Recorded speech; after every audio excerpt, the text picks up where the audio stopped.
per Verona sicuramente è un grande evento, perché avere una carica così istituzionale da parte nostra, insomma, ci aspettiamo che tanto che faccia bene per il ruolo che ha e soprattutto che lo riesca a svolgere davvero in maniera istituzionale, che credo che sia la cosa più complicata per certi versi, ma anche più gratificante. Lorenzo Fontana svolga in modo istituzionale il suo ruolo. L'auspicio di Damiano Tommasi, sindaco della città d'origine del nuovo presidente della Camera, Verona, suona come un invito a mettere da parte le posizioni politiche, spesso estreme e provocatorie, per indossare gli abiti moderati e super partes che ci si aspetta dalla terza carica dello Stato.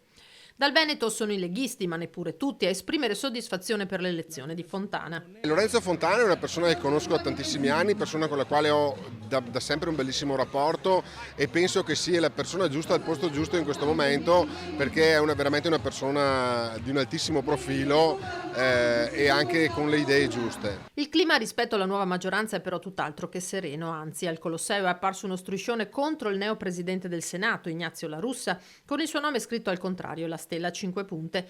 E uno striscione contro Fontana l'hanno esposto alla Camera proprio i deputati Dem veneti, venendo accusati di esacerbare gli animi. Ma la trevigiana Rachele Scarpa, la più giovane tra i deputati neoeletti, conferma i motivi che hanno spinto lei e gli altri a quella contestazione. La sostanza è che Lorenzo Fontana rappresentava la Verona nera, è anche una persona che non ha mai nascosto la sua simpatia per Vladimir Putin. È una persona che è andata a fare l'osservatore nei referendum farsa per l'annessione della Crimea, una persona che portava i saluti istituzionali ai picchiatori di Alba Dorata.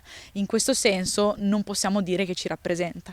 Scarpa che per l'ennesima volta è stata oggetto di commenti e insulti volgari e sessisti, come l'email che lei stessa sui social ha denunciato di aver ricevuto. Sicuramente ce n'erano molti di più. Io ho voluto esporne uno per segnalare che ogni volta che in particolare una giovane donna a sinistra prende delle posizioni che la portano a essere esposta, deve fare i conti con il fatto che riceverà questo tipo di insulti.